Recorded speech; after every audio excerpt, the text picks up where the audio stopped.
Assalamualaikum warahmatullahi wabarakatuh. Numantak cek Sidina Ali ai anjeun si maripat kumaha eta kunaon cek Sidina Ali maripat kulama ku Allah ti Allah ka Allah lainang kula lamun urang hayang maripat moal datang-datang urang hayang jadi wali moal datang-datang ai lain wali mujbir mah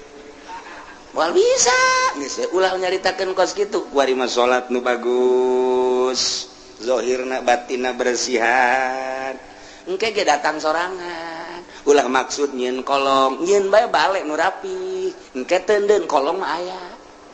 di aya kolongan atuh aya asal nyieun bale bae kolongan ulah maksud nyieun kolong ai balena teu rapi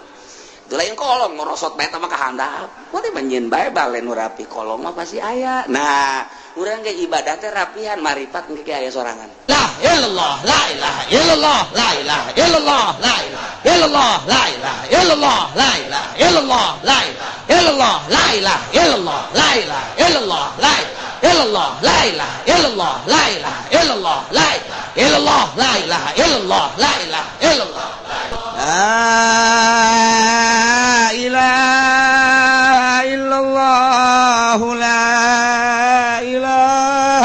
illallah wa batinah ieu hese mah tarolah nu zahir mah meureun ai ustad-ustad teuing mah nyana kajaga ku kaustadan tad bulan itu resep daek atuh aing mah ai daek mah daek we geus aing korep ustad pa geus lain ka Allah nyana ge sarua lain ka Allah teh ge isharap teh teu meunang Allah berarti teh mah kadeuleuh ieu mah lain tuh aing pan ustad oh budak kumaha cenah lamun aing mah mawa kos kitu eta kos kitu teh geus teu bagus eta jadi nyana teh kahalangan ku kaustadan lain ku Allah jadi nyana mah sieun geus sieun digorengkeun ku manusia lain ku Allah sanajan kos kitu rada deres belah heuladanna rada deres belah daripada diomong di tak ustad ngeboncengan si mbak aing mah karena Allah lillahi ta'ala Allahu akbar ustad tolol aduh Gusti Allah ya sejasa ya sejasa ya jauhan dosa ya urang ya Allah ieu kakarak dosa zahir doang komo dosa batin mah nu nyaho iwal ti Gusti Allah beuh meureunanan ieu dosa urang ria teh ujub teh takabur teh nu mantak itu dipetakeun teh dosa teh di dieu aya latifatul qalbi di dieu teh aya nafsul lawamah al-lawam al-hawa al-makruh al-ujbu al-ghibah ar-riya az-zulmu al-kidbu al-ghaflah nah eta teh nu kudu dipiceunan lalaunan ku urang bari merenung ka Gusti Allah miceunan laom cuad-cawad ka Gusti Allah miceunan hawa miceunan makruh miceunan ujub terus bae ku urang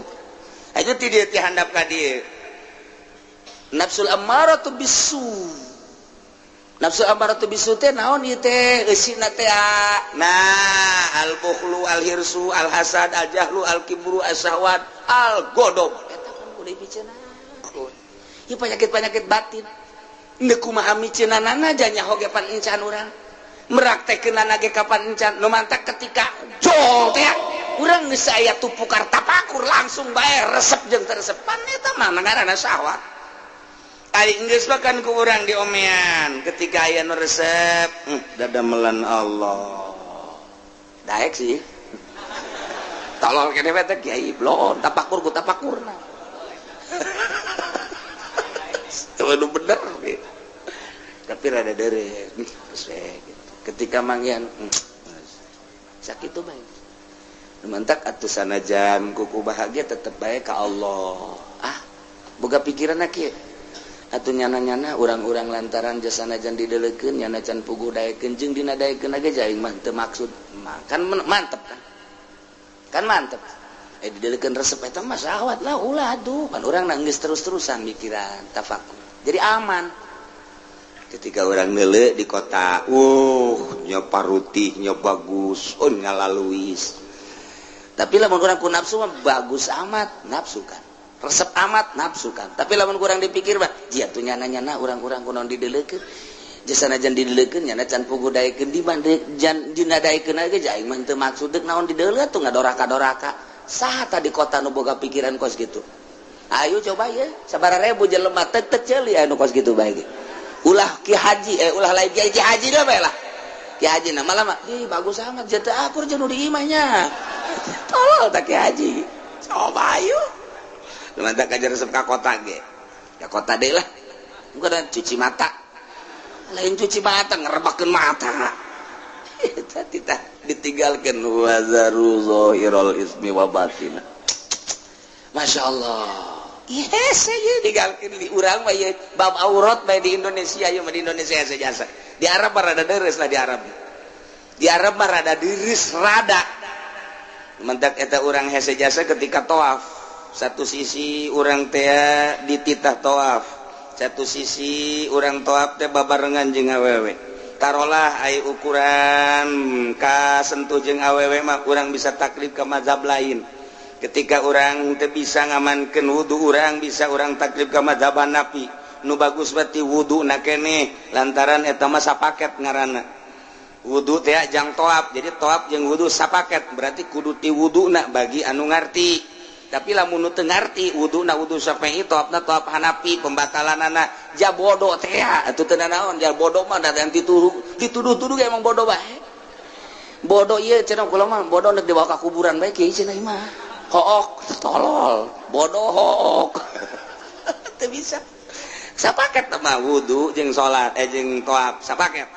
nah kuduna ti wudu heula taklif ka Hanafi kemudian jeung toabna mun bisa nah belajar kurang bisa eta mah gampang ketika orang antal jeung awewe gampang tama taklid dia geus ka Hanafi teu batal tapi miceunan resep mah itu budak geulis amat hese aduh itu orang Libanon bangun irungna mancung jasa lain babacaan innal afwa wal afiyah subhanallah walhamdulillah wala ilaha illallah wallahu akbar sholatu wassalamu ala rasulillah sallallahu alaihi wasallam Allahumma inna nas'alukal afwa wal afiyah wal mu'afatad daimah kuduna mah maca eta endan mancung amatnya irungna bagus tah Masya Allah orang mananya KTP-na orang mana suratan gitu nomor HP-na sabaraha tolol teh budak keur toab kapanggih jeung urang India kapanggih jeung Pakistan kapanggih jeung Libanon kapanggih jeung urang Turki urusan toabna mah babari pembatalanna mah babari miceunan eta tah resep nu hese nah iya satu sisi urang dititah nungguan ulah aya jelema awewe moal aya datang ke irah ge eta kabarenan urang jeung urang takron yang hideung kabarenan hideung janamnya rombongan brus urang aja nya hideung bau teh budak tentu da urang ibadah toab nyarekanan batur malulu heuh sugutan teu hate pan Allah mandeleukeun innallaha yanzuru ila suwarikum wa la yanzuru ila qulubikum deh kumaha anu watak hararese jasa urang hayang khusu jasa toab mantak nu bagus batu tungkul we toab teh urang peureun bari babacaan atau babacaan onam lah teman teu ditita sapira doa menta geus we teu kudu atau baca Quran baca sholawat ayo coba deuleu nu toab aya nu kitu jawa malah masuk nutur-nutur saya kebetulan nah lumayan sekian teh keur tawaf lumayan encan sai aja geus beres urang di masjid yuk baik ye pantitah neuleukeun baitullah Allahumma zid hadzal baita tashrifan wa takriman doana terus bae ka doa eta keur teu ngadoa ge geus neuleukeun baitullah urang diganjar 20 derajat neuleukeun bae gitu sakedeung mah neuleukeun kieu aya nu liwat bancung eleh baitullah ku irung urang ieu muter ka dieu aya deui nu ti ditu ka dieu muter deui baitullah na teh ka dieu eta urang hese Masya Allah matak Fudel bin Iyad bangis teu ka masjid Jumat geus henteu eta mah bagi jelema nu keur ngabersihan batin tahilah huwa zarul ismi wa batinah tarolah nu zahir mah meureunanan pangkat ustad pangkat kiai mah rada deres rada bisa rada encan aya bisa mah rada tapi pelebah batin mah hese jasa ria teh ujub teh anu tadi dicaritakeun teh masyaallah sakitu hesena dua eta tatina latifatul qalbi jeung latifat jeung nafsu latifatun nasi inna nafsala ammaratum bisu esina sakitu tadi nah ieu nu hararese mah kos kitu nah eta teh nu kudu dipiceunan teh urang teh hirup memeh maot supaya miceunan panyakit eta ulah ngahayalkeun hayang jadi wali ulah ngahayalkeun hayang jadi solihin ulah piceunan bae eta wali mah datang sorangan ketika Kangjeng Nabi Musa hayang kapanggih jeung Allah hese jasa hese Kangjeng Nabi Musa teh hayang kapanggih jeung Allah datang ka menta kapan Kangjeng Nabi Musa maka Gusti Allah hayang kapanggih jeung Gusti teh kapanggih-panggih hese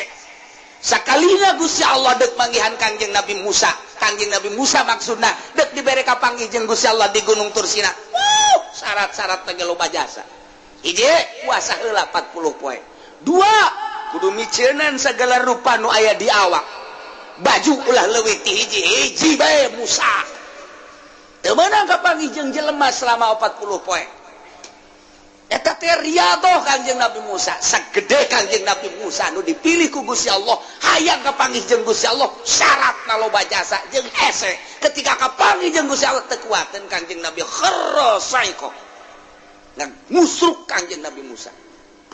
tapi Kangjeng Nabi urang mah teu hayang kapanggih jeung Gusti Allah Gusti abdi mah kumaha Gusti bae jadi ciptakeun teh ku Gusti abdi mah nu penting mah abdi mah ngalaksanakeun parentah-parentah Gusti ngajauhan larangan Gusti instruksi ti Gusti titah nyampekeun ka umat ku abdi bakal disampai-sampaikeun kitu bae abdi mah Gusti teu hayang kapanggih jeung Gusti Allah jol dijemput ku malaikat Jibril dibawakeun buruk dibersihan heula naik cek Jibril deuk dibawa ka mana teu nanyakeun kitu Kangjeng Nabi mah deuk dibawa ka mana deuk kumaha henteu dipapakeun ku malaikat Jibril jeung ku malaikat Mikail mawa ke buruk naik berangkat datang ka Masjidil Aqsa sugan nanyakeun Kangjeng Nabi deuk dibawa ka mana henteu gerak Allah bae mah datang ka dieu turun cek malaikat Jibril turun salat imaman Allahu Akbar nabi-nabi jeung rasul ngamakmum di tukang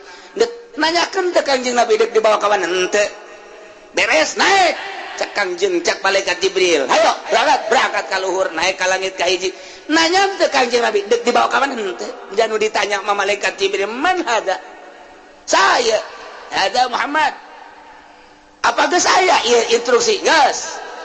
saya ente ana Jibril aya teh nu dibarengan Muhammad geus dibere izin geus naik Kangjeng Nabi na ditanya henteu Kangjeng Nabi mah nanya doang aya teh saha aya di mana henteu nanyakeun deuk dibawa ka mana henteu teu boga maksud tah urang ibadah teh titah nuturkeun kos kitu ulah hayang kapanggih jeung Allah ai salat henteu tolol teh coba pakai udeng-udeng pakai jubah deuk ka mana deuk ka Allah woi zohor moal aing moal zohor geus liwat aing mah zohor syariat mah kos kitu mah aing mah geus datang ka hakikat waduh ranteh habak bebeutkeun lain kita iya beda Kangjeng Nabi Musa dipanggil ku Gusti Allah setelah hayang teu kuateun Kangjeng Nabi Musa Kangjeng Nabi urang mah tenang bae sebab naon teu hayang ngan ngalaksanakeun parentahanana begitu datang ka Sidratil Muntaha malaikat Jibril mah teu kuat cek Kangjeng Nabi Jibril atuh bareng jata tarina bareng lain wilayah kula mah ngan datang ka dieu doang cek malaikat Jibril naik we ka ditu kula mah ajur cek nya jadi ulah sok haju ngeleuwihan wilayah ulah sing hade wilayah tadi geus satu cek balik ke Kangjeng Nabi tungguan we di dieu naik Kangjeng Nabi mah sorangan zet berarti luhur jasa Kangjeng Nabi pangkat dibandingkeun malaikat Jibril ge sugan hayang henteu jata mah dibawa ku Gusti Allah teh nu mantak cek Sidina Ali ai anjeun si maripat kumaha eta kunaon cek Sidina Ali maripat kula mah ku Allah ti Allah ka Allah lainang kula lamun urang hayang maripat moal datang-datang urang hayang jadi wali moal datang-datang ai lain wali mujbir mah moal bisa geus ulah nyaritakeun kos kitu kuari mah salat nu bagus zohirna batina bersihan engke ge datang sorangan ulah maksud nyeun kolong nyeun bae balik nu rapi engke teudeun kolong mah aya jiji aya kolongan atuh aya asal nyeun balik bae aya kolongan ulah maksud nyeun kolong ai balena teu rapi teu lain kolong ngorosot bae teh mah kahandap poe mah nyeun bae bale nu rapi kolong mah pasti aya nah urang ge ibadah teh rapihan maripat engke aya sorangan ulah dihayalkeun mantap kamari jelema cenah hayang jasa manggihan Lailatul Qadar dua tangka kiamat moal. Teu bisa dihayang-hayang, diintip emangna si mbak diintip. Intip Lailatul Qadar cenah di lapangan. Lapangan mana Citra? Ya Allah. Intip Lailatul Qadar di Citra sia mah. Waduh. Atuh kapanggih teh mangke. Jeung naon? BH teh mah. Ulah dihayal Lailatul Qadar ulah dihayal-hayal hayang mah hayang bae ngan ulah dihayal-hayal atuh bersihan bae batin Lailatul Qadar mah datang sorangan da Lailatul Qadar mah terus bae diturunkeun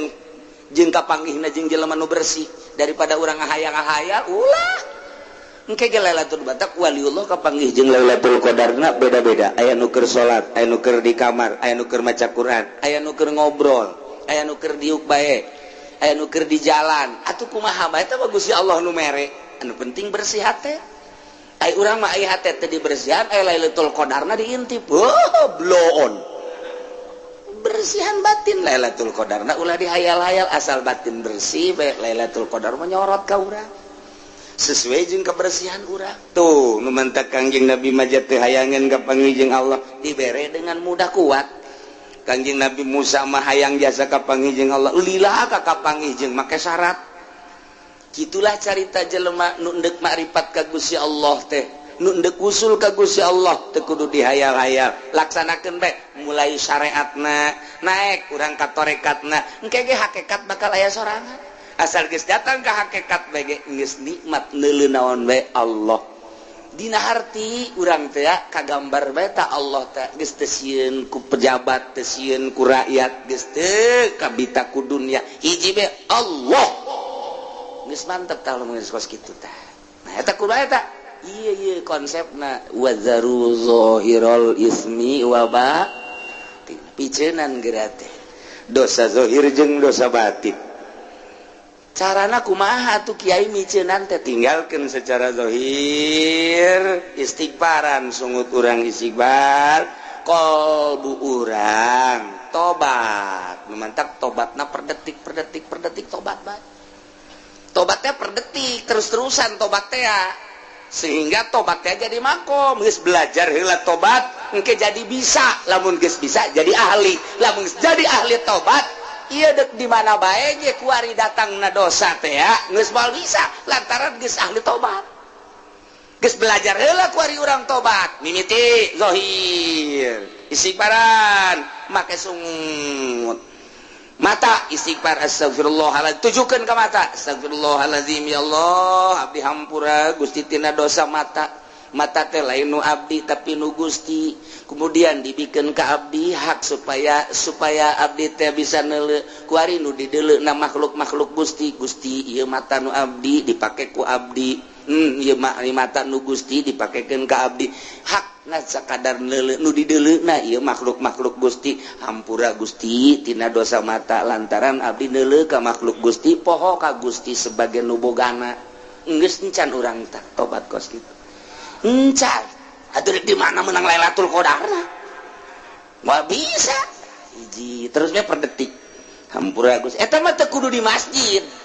teu kudu di masjid tah kos kitu mah di jalan di mobil terus bae urang keur naik mobil di hareup teh neuleuh awewe di sisi jalan putih amat teh ping-pingna ya Allah dosa langsung astagfirullahalazim sugan bae di hareup aya nu leuwih ti kitu tolol lain tobat blot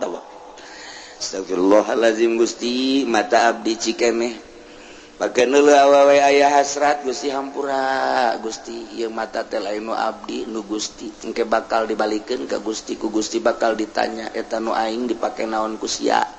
Cikene abdi neuleuh makhluk Gusti, pohoan ka Gusti, abdi ciptaan Gusti, mata ciptaan Gusti, neuleuna ieu hawa nafsu abdi nu dideuleu makhluk Gusti. Abdi resep-resepna hawa nafsu abdi, hampura Gusti. Moal kaburuna naon asana urang lamun kos kitu bae tah. Moal kaburu. Geus moal kaburu bae, ieu mah lain kitu sia atuh dihareup. Wah, kalauna kenceng teuing. Kunaon loba jelema tah mantep tah. Heureuh, hese cuci mata heula aja. Didelekeun urang cak Allah teh ayeuna naonan sia paneta mata nu aing engke sia bakal balik ke aing ku aing ditanya sia aduh sia lamun teu tobat tah eta entak ye wazaru zahirul ismi wa batin carana kumaha ninggalkeun tobat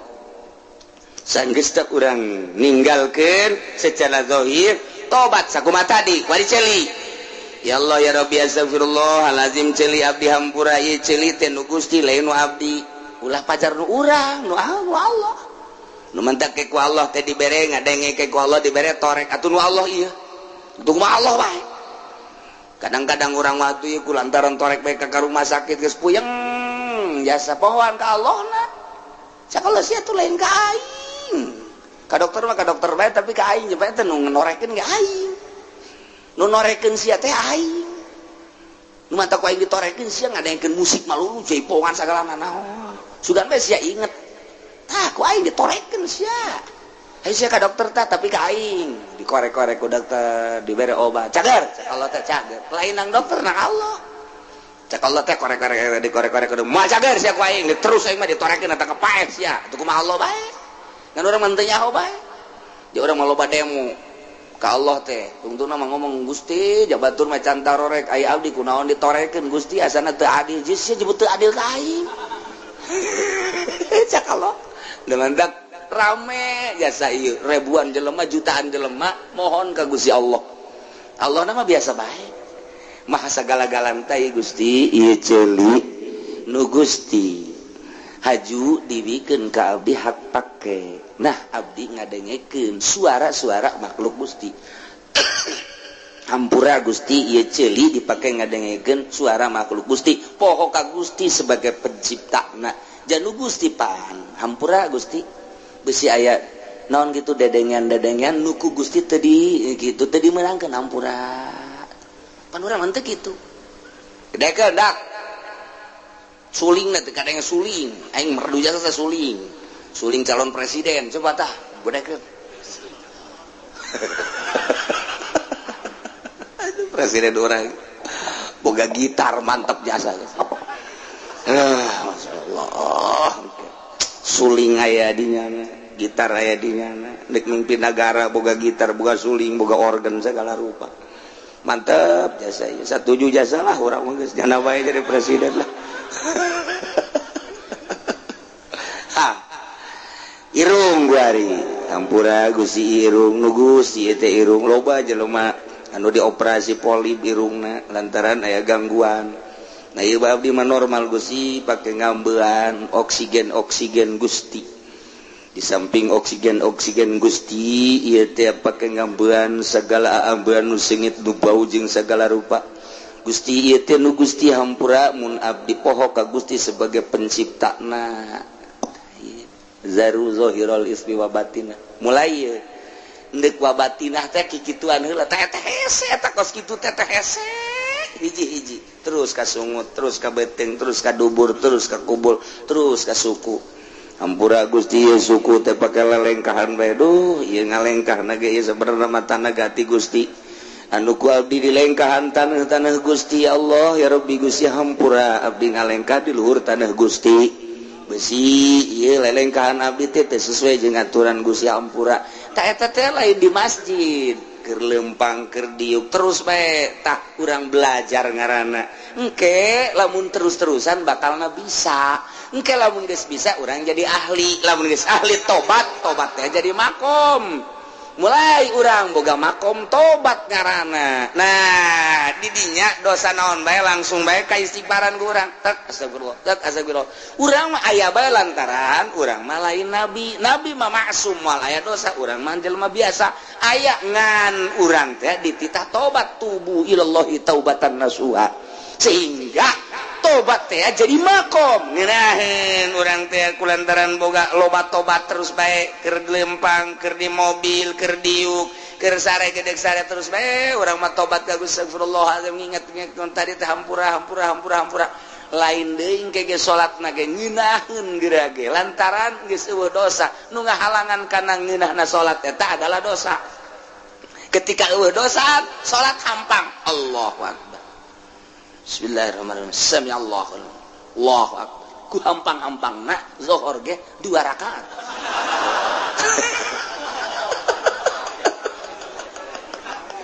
Aduh, ngaco sama salat bos gitu. Wa zaru zahiral ismi wa batinah. Tinggalkeun ku arnyaneun kabeh dosa-dosa nu zahir nu patali jeung raga wa batinah jeung dosa nu tersembunyi yanen aya di jero hate wal ismu kila asina wa kila kullu masyiatin cek sakaul malain zina seluruh permaksiatan yo sing hade innal ladzina yaksibuna al isma sayujzauna bima kanu yaqtarifun sanyanya jelema anu migawe kana dosa baik dosa anu zahir maupun dosa anu batin engke teh bakal dibalas ku sebab pagawean manehanana di dunia ya Allah ya Rabbi urang teh sugan teh mah geus neuleuh bae geus ngadenge bae sugan teh mah nyekel bae sugan teh mah ngomong doang sugan teh mah lelengkan horenganan sayujzauna bakal dibales ku Gusti Allah jaga di akhirat balesanana diadilkeun ku Gusti Allah disesuaikeun bima kanu taripun ku sebab pagawean nu kurang dilampahan di dunia nu teu katobatan teh nah ieu baka bake neuleuan anu diharamkeun ku Gusti Allah can katobatan sayujzauna bima kan bakal dibales ku sebab mata nu ku anjeun digunakeun pake neuleuh haram-haraman ceuli sayujzauna bakal dibales eta ceuli pake ngadengekeun nu diharamkeun ku Gusti Allah sungut sayujzauna bakal dibales ku sebab ngomong-ngomong nu diharamkeun ku Gusti Allah leungeun sayujzauna suku sayujzauna geus puguh kabair zina jeung sajabana mah nah ieulah sayujzauna bima kanu dari sing hade urang mumpung masih keneh dibere umur ku Gusti Allah dibere sehat ji teu nyaho bawa isukan dicabut nyawa bawa minggu hareup dicabut nyawa bawa bulan hareup dicabut nyawa ai kitu mah geus katobatan ngeunaheun tapi lamun can katobatan ieu rempan mantaklah cek ulah bae geus aki-aki mah geus umur 40 kaluhur 50 mah komo-komo 60 mah geus ngongkoyangkeun tasbih bae geus ulah aya dipake mah kongkoyangkeun bae cek ulah mah geus ulahna naon geus bae di imah masyaallah moal kebal deui tah ngaca geus peot kulit dikeke geus peot kabeh geus peot bobogaan geus hese ka hudang angel sanjana di toelan ge angel jasa henteu cara keur ngora teh jauh keneh teng kabelan eta itu mah sing hade sare paeh berarti teh sebab bobogaan geus ngajakan paeh tah ieu barang aja guari atuh jaya geus huisan kabeh bahkan huis teh lain di hulu bae bareng leuleuh ka handap jaya nu handap ge huisan huis teh geus ka handap-handap berarti kan geus kolot jasa ya Allah ya Rabbi juneuleuh ka pamajikanna naon ini kurang nu di handap huisan tuh wah ku itu tanya-tanya lain cobain lu wah nu kos kitu mah lain kudu ditanya pake si dirina hebat deh tah eta urang geus kosida sadar berarti urang geus kos atuh maning ibadah konsisten urang ayeuna mah geus asal isuk-isuk jam 7 kacai jam 8 tawa jam 9 duha lah jangan geus moal kebal deui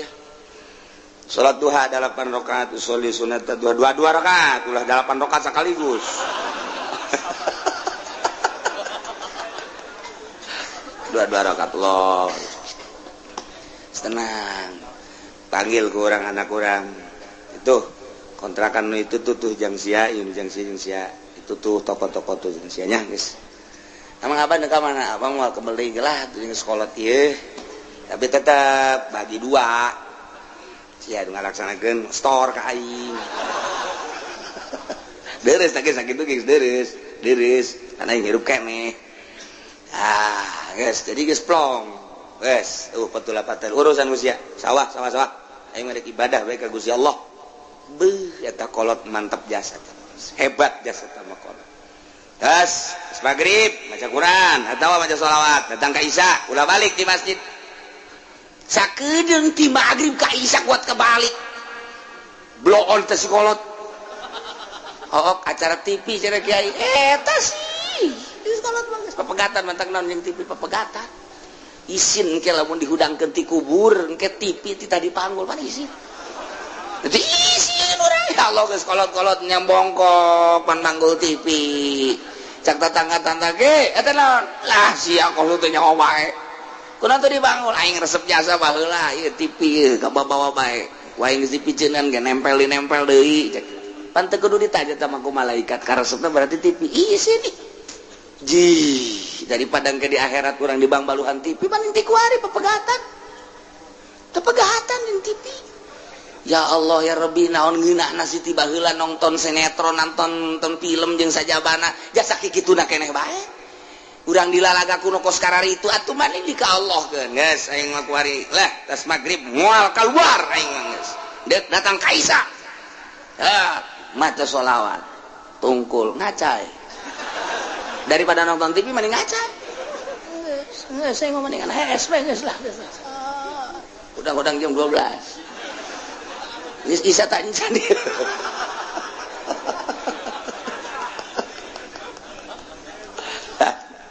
ikir cerita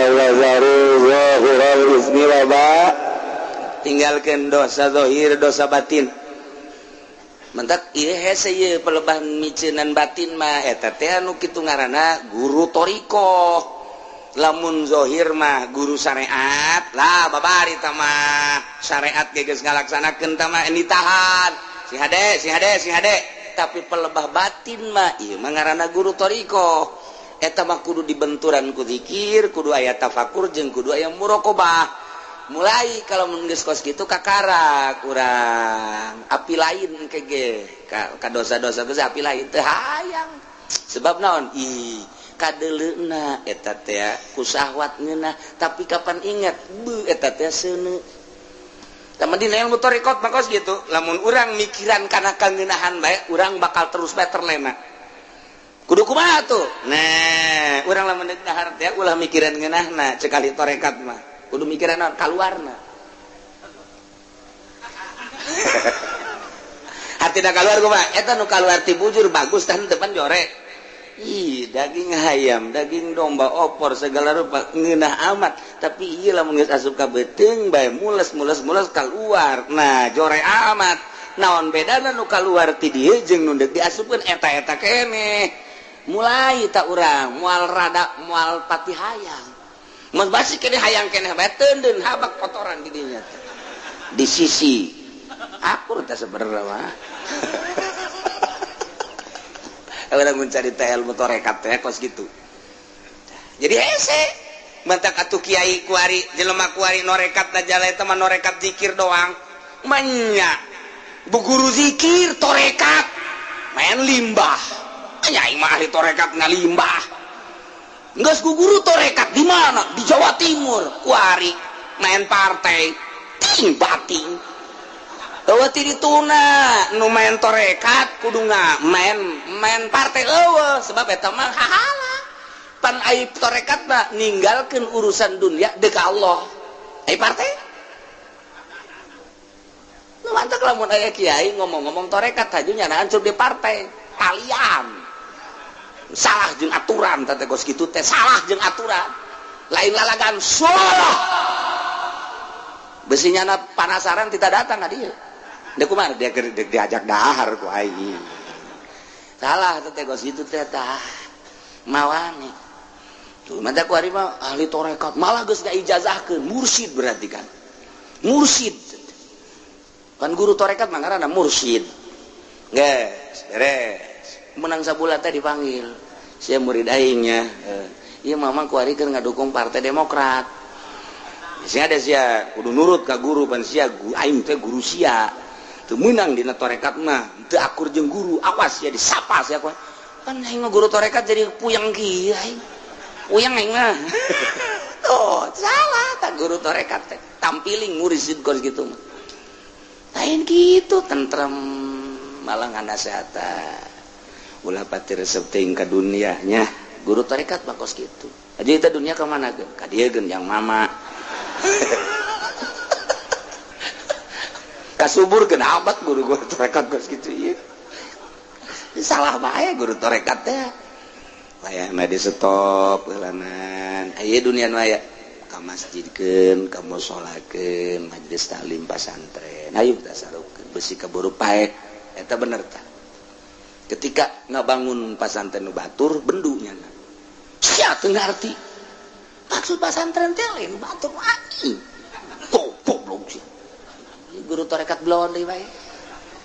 dihayangna ka nyana bae ulah ka batur ih jelema tolol coba tak hese da kan mursid teh geus ulah guguru heulanan ku ari mah deuleuh heula jelemana zikir teh berarti zikir biasa bae heulana nah ieu maksudna naon ieu tati tahwazaru zahirul ismi wa batina keur zahirul ismi mah babari tapi wa batina ieu nu hese ieu masyaallah capek jasa udang dipeting teh ku arina pakuran nu ditapakuran teh nikmat-nikmat ti Gusti Allah mulai urang tafakur nikmat nu dibikeun ka urang dibikeun ka makhluk-makhluk maha sagala-gala Gusti tafakur urang ka makhluk Gusti para rasul para nabi nu geus bararisaan jasa ngalempeng-lempengkeun hate tapakuran ku urang Ahmad tapakuran Muhammad luar biasa sama Gusti abeh naon abeh nyurup ka diri urang abeh nyurup urang teh napakuran Kangjeng Nabi lain salam-salam haju menang berkat lain Assalamu alayka zainal anbiya ya assalamu alayka Assalamu alayka asqal asqiya ya assalamu alayka Assalamu alayka asqal asqiya ya assalamu alayka min rabbis samai beres balik berkat na aya cek aji podol sial kaing di bae asana ieu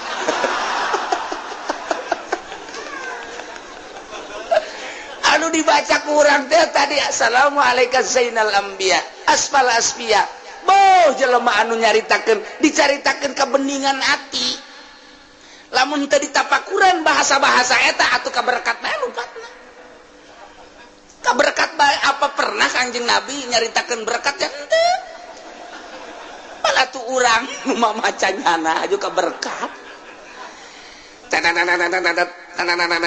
mobil teu daekeun leumpang ieu naon ieu panitia da teh horenganan amplop poho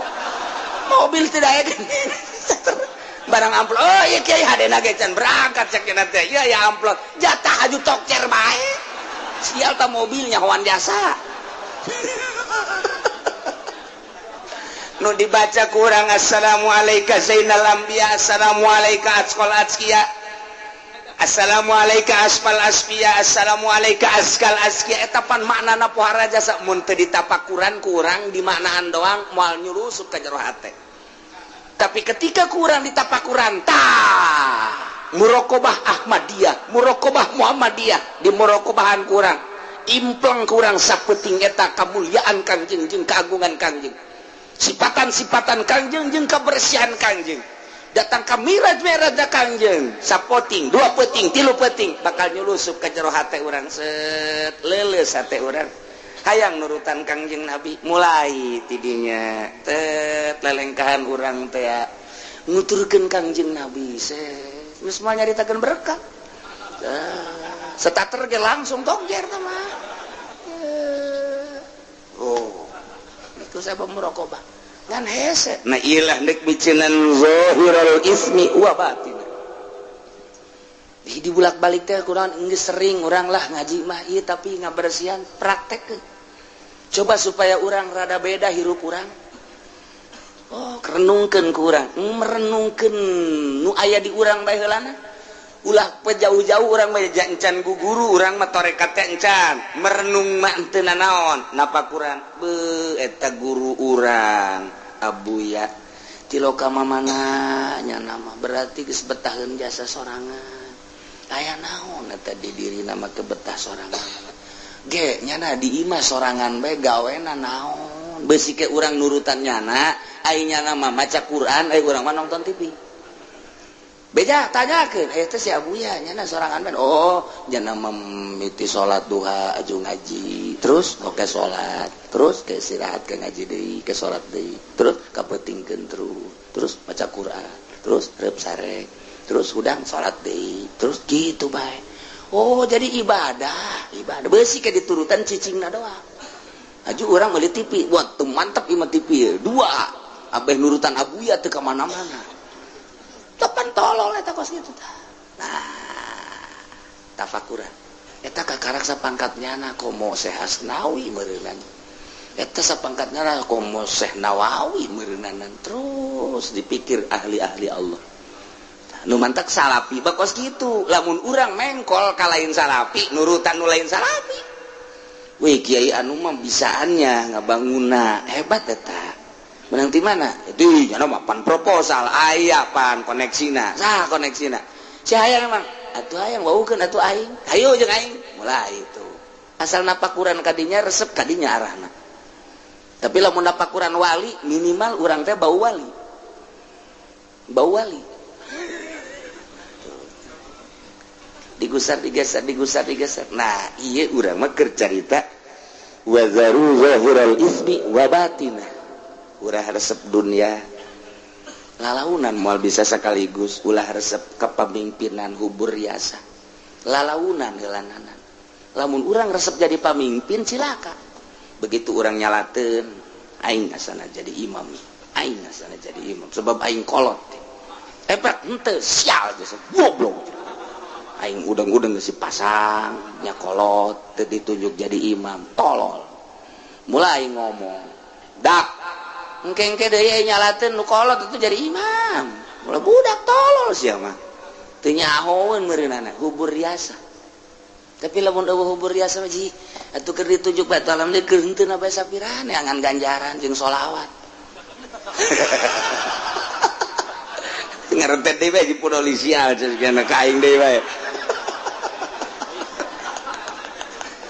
Aduh Gusti Allah nu agung. Teh